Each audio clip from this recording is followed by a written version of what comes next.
नमस्कार, खबरों का पंचनामा देख रहे हैं और मैं हूं आपके साथ दिव्या सिंह। हम लेकर आए हैं देश और दुनिया की 5 बड़ी खबरें, जिस पर चर्चा के लिए हमारे साथ स्टूडियो मौजूद हैं कैपिटल टीवी के editor in chief doctor Manish Kumar. Doctor साहब, स्वागत है आपका। धन्यवाद। सबसे पहले एक नजर आज की टॉप हेडलाइंस पर। अमेरिका के पूर्व राष्ट्रपति डोनाल्ड ट्रंप ने की पीएम मोदी की जमकर तारीफ। बोले, मेरे दोस्त हैं वो सबसे अच्छे इंसान। तो पूर्व ब्रिटिश पीएम जॉनसन ने भी की खूब सराहना। बहराइच में दुर्गा प्रतिमा विसर्जन के दौरान पथराव और फायरिंग, एक युवक की मौत। सीएम योगी का बड़ा एक्शन। बोले, माहौल बिगाड़ने वाले बचेंगे नहीं। केजरीवाल के साथ हेलीकॉप्टर में दिखा वैभव कुमार, तो स्वाति मालीवाल ने बोला बड़ा हमला। कहा, आम आदमी कब खास बन गई पता ही नहीं चला। कोलकाता कांड पर बुरी फंस गई ममता बनर्जी। बंगाल में डॉक्टरों ने बुलाई 48 घंटे की हड़ताल। एफएआईएम ने देश भर में सर्विस बंद करने का किया ऐलान। आरडीए ने किया बंद का समर्थन। बाबा सिद्दीकी हत्याकांड में 6 आरोपियों को हुई पहचान। अब तक 3 गिरफ्तार। जांच में जुटी 25 टीमें, नहीं थम रही बयानबाजी। सबसे पहली खबर में बात पीएम मोदी की। पीएम मोदी ने अपने बड़े फैसलों से दूसरे देशों में ऐसी पहचान बनाई है जिसके मुरीद बड़े बड़े नेता भी हो गए हैं। एक तरफ अमेरिका में नवंबर में प्रस्तावित राष्ट्रपति चुनाव के लिए रिपब्लिकन पार्टी के उम्मीदवार डोनाल्ड ट्रंप ने प्रधानमंत्री नरेंद्र मोदी की जमकर तारीफ की है और सबसे अच्छा इंसान बताया है। साथ ही कहा कि वह उनके दोस्त हैं। तो दूसरी तरफ ब्रिटेन के पूर्व पीएम बोरिस जॉनसन ने अपने जीवन की घटनाओं पर एक किताब लिखी है। इस किताब का नाम अनशील्ड है। इस किताब में उन्होंने भारत के प्रधानमंत्री नरेंद्र मोदी की खूब तारीफ की है और लिखा है कि मोदी ऐसे चेंज मेकर नेता है जिसकी हमें जरूरत है। अब तो गजब की तारीफ हो रही है पीएम मोदी की हर तरफ। देखिए, अगर ये भारत में चुनाव से पहले ये दोनों बयान आए होते, एक अमेरिका का पूर्व राष्ट्रपति है और एक ब्रिटेन का पूर्व प्रधानमंत्री है, भारत में चुनाव से पहले अगर इस तरह के बयान आते तो हिंदुस्तान में ऐसे बड़े बड़े तुर्रम खां हैं जो कहते कि देखिए पैसे देकर के पीआर करवाया जा रहा है। भारत में लोगों को फक्र होना चाहिए कि हमारे पास एक ऐसा लीडर है जिस लीडर की साख ग्लोबल स्तर पे है। क्यों तारीफ होती है? क्योंकि प्रधानमंत्री मोदी ने इस वातावरण में जहां एक तरफ इजराइल, हमास, लेबनान, ईरान युद्ध हो रहा है, यूक्रेन और रसिया के बीच लड़ाई हो रही है जी। उस सिचुएशन में लोग प्रधानमंत्री मोदी को याद कर रहे हैं। जकारिया साहब का मैं एक इंटरव्यू देख रहा था। वो मोदी के फैन नहीं है और उनसे बार बार ये पूछा जा रहा था टेलीविजन चैनल के ऊपर, मैं एंकर का नाम नहीं लूंगा, वो भी बहुत ही ज्यादा एंटी मोदी ही है। तो एक जोक चलता है ना कि पापा ने वॉर रुकवा दी। तो इसी तरह जकारिया साहब बहुत पहुंचे हुए इंटरनेशनल रिलेशन के ज्ञाता माने जाते हैं। उनसे इस हिसाब से सवाल किया गया कि सामने वाला बोल दे कि नहीं नहीं नहीं नहीं नहीं, लेकिन उन्होंने साफ साफ कहा कि दुनिया में भी 2 ही लीडर हैं जो रूस और यूक्रेन दोनों से बातचीत कर सकता है, एर्दोगान और दूसरे प्रधानमंत्री मोदी। लेकिन उन्होंने साफ किया कि अगर किसी इंटरवेंशन से ये युद्ध रुक सकता है तो वो सिर्फ ये काम प्रधानमंत्री मोदी कर सकते हैं। ये है साख प्रधानमंत्री मोदी की।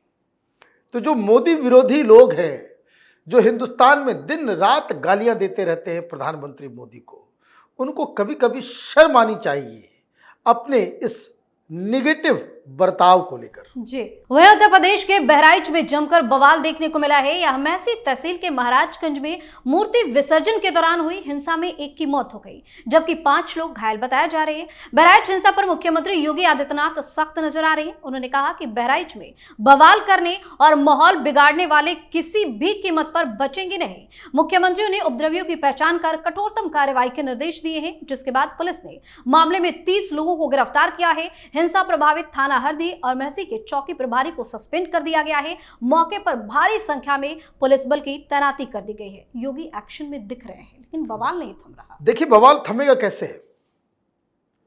मौत हुई है, और हर बार ऐसा क्यों होता है कि हिंदू जब शोभा यात्रा निकालते हैं या विसर्जन के लिए कोई भी हिंदू प्रोसेशन निकलता है जी।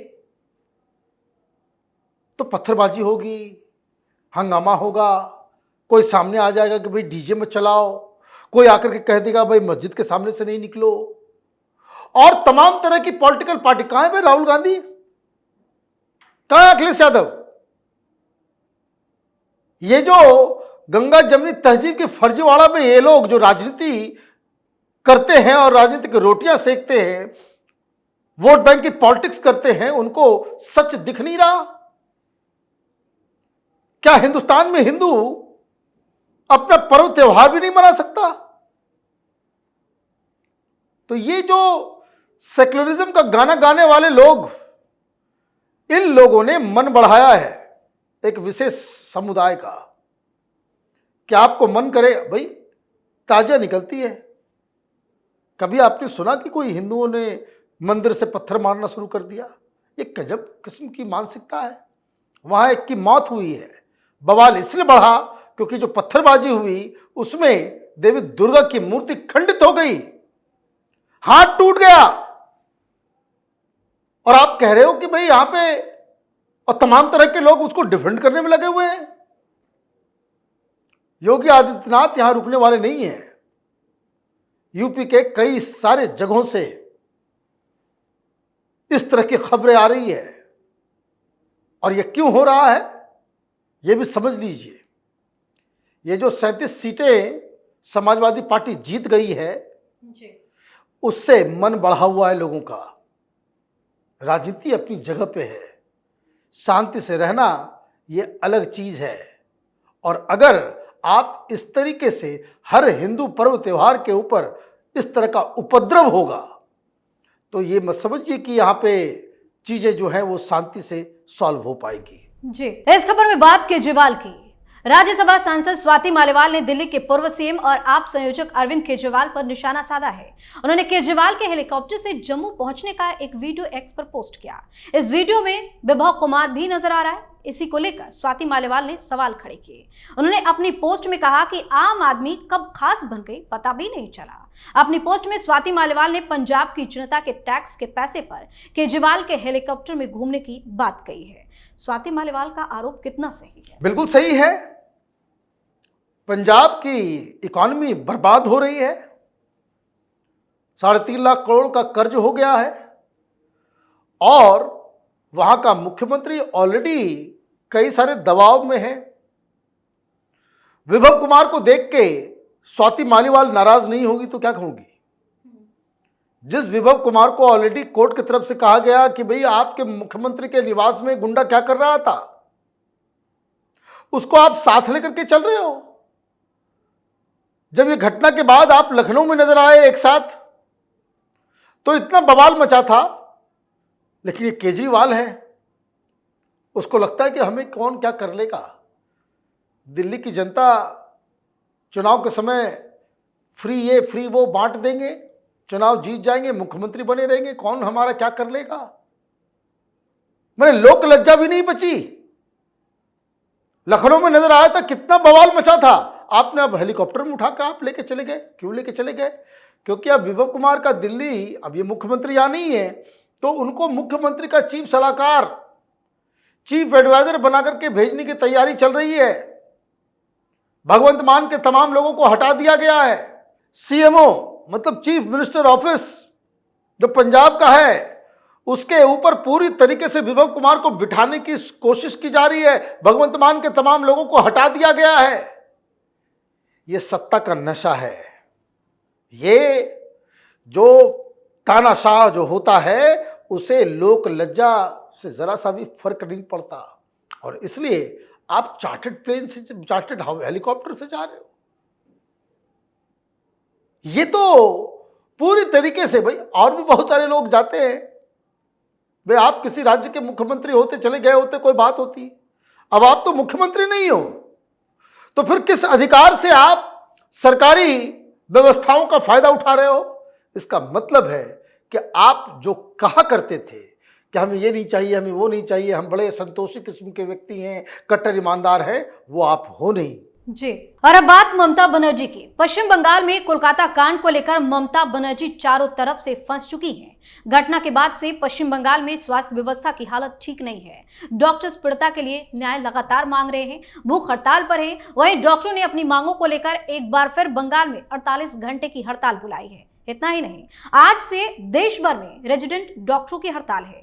FAIMA ने देश भर में सर्विस बंद करने का ऐलान किया है। देश भर के कई RDA ने बंद का समर्थन किया है। वहीं ममता सरकार का रुख देखने के बाद FAIMA अपनी आगे की प्लानिंग तय करेगा। कितनी बड़ी मुसीबत में फंसती जा रही है ममता। ये तो खुद बंगाल अब तो ये देशव्यापी होता चला जा रहा है। कोई फर्क ही नहीं पड़ रहा है ममता बनर्जी को। डॉक्टर काम पे नहीं आएंगे, लोगों की मौत होगी, लोग परेशान होंगे, लोगों का इलाज नहीं हो पाएगा, लेकिन ममता बनर्जी मस्त है। जरा सा भी उनको कोई चिंता नहीं है। एक केजरीवाल है, कोई चिंता है उसे? नहीं। ममता बनर्जी भी उसी कैटेगरी की। क्यों? नेताओं को तब फर्क पड़ता है जब उनको लगता है कि भाई हम चुनाव हार जाएंगे, चाहे वो किसी भी पार्टी का, किसी भी राज्य का हो। जब उनको लगता है कि इस काम को करने से मैं चुनाव हार जाऊंगी या हार जाऊंगा, तब ये लोग विचलित होते हैं। केजरीवाल का कैलकुलेशन बिल्कुल साफ है। झुग्गी झोपड़ी मुसलमान हमें वोट करता है, हम आराम से जीत जाएंगे, हमें कोई नहीं हरा सकता। ममता बनर्जी को यही लगता है भाई 35% मुसलमान मेरे साथ है, कौन हमको क्या कर लेगा? जिसको जो करना है करो, जिसको जो करना है करो, हम नहीं करेंगे। ये माइंडसेट जो है उसी का ये नतीजा है कि बच्चे भूख हड़ताल पे, तबीयत खराब हो रही है, लोगों की तबीयत खराब हो रही है। ऐसे तो ये फर्जी आंदोलन करने वाले, ये चडूनी, ये टिकैत जैसे लोग जब किसान आंदोलन कर रहे थे तो TMC का डेलीगेशन आता था यहां पे बातचीत करने के लिए। अरे सब तो फ्रॉड थे। सब चुनाव लड़ के अपना अपना जो औकात इन लोगों का समझ में आ गया, लेकिन उसके साथ आप खड़े हो जाती हो, कारण वो पॉलिटिकली सूट करता है। और जो बच्चे जिनको राजनीति से कोई लेना देना नहीं है, जो अपनी सिर्फ सुरक्षा मांग रहे हैं, उसके साथ इस तरह का बर्ताव, उनकी तमाम मांगों को आप जो है अनदेखा कर दे रहे हो, तो ये ममता बनर्जी को बहुत इसका खामियाजा आगे चल करके भुगतना पड़ेगा। ये बच्चे राजनीति नहीं जानते, तो इसका मतलब ये नहीं कि पब्लिक सेंटिमेंट्स इनके साथ नहीं है। जी। आखिरी खबर में बात बाबा सिद्दीकी की। महाराष्ट्र में बाबा सिद्दीकी की हत्या ने मुंबई की कानून व्यवस्था को कटघरे में खड़ा कर दिया है, कहा जा रहा है। मामले पर बयानबाजी तेज हो गई है। वहीं इस मामले में पुलिस ने अब तक 6 लोगों को आरोपी बनाया है, जिसमें से 3 की गिरफ्तारी हो चुकी है। फरार आरोपियों को पकड़ने के लिए मुंबई क्राइम ब्रांच ने 10 टीमें गठित की है। इसके अलावा 15 टीमें दूसरे राज्यों में इस केस के सिलसिले में जांच को आगे बढ़ा रही है। बाबा सिद्दीकी हत्याकांड से जुड़े मामले में शिवसेना UBT नेता संजय राउत ने बड़ा बयान दिया है। संजय राउत ने सरकार पर तंज कसते हुए कहा कि अगर हिम्मत है तो बाबा सिद्दीकी पर जिन्होंने गोली चलाई, जो इस वारदात के सूत्रधार हैं, उनका एनकाउंटर कर दीजिए। जांच तो हो रही है, सियासत क्यों? देखिए, सियासत इसलिए हो रही है क्योंकि ये मुंबई का एक लीडर था, ऐसा लीडर था जो बॉलीवुड, अंडरवर्ल्ड, तमाम तरह के जितना जो बिल्डर लॉबी, इन सब के साथ इसके रिश्ते थे। हर पॉलिटिकल पार्टी में इसकी जान पहचान, इसकी पैठ थी। ये कोई दूध का धुला हुआ व्यक्ति नहीं था, लेकिन जिस तरीके से मीडिया ने, जिस तरीके से पॉलिटिकल पार्टीज ने इसकी मौत को तरजीह दी है, और जिस हिसाब से मुंबई पुलिस भी दबाव में आकर 10-10 टीम आप बना रहे हो, टोटल 25 टीमें। बताइए, टोटल 25 टीमें आप बना रहे हो। इतना मेहनत अगर आपने सुशांत सिंह राजपूत की मौत पे किया होता तो बात कुछ और होती। बिजनेसमैन की मौत हो जाती है, आम लोगों की मौत हो जाती है, तो फिर इस तरह की तो टीमें नहीं बनती।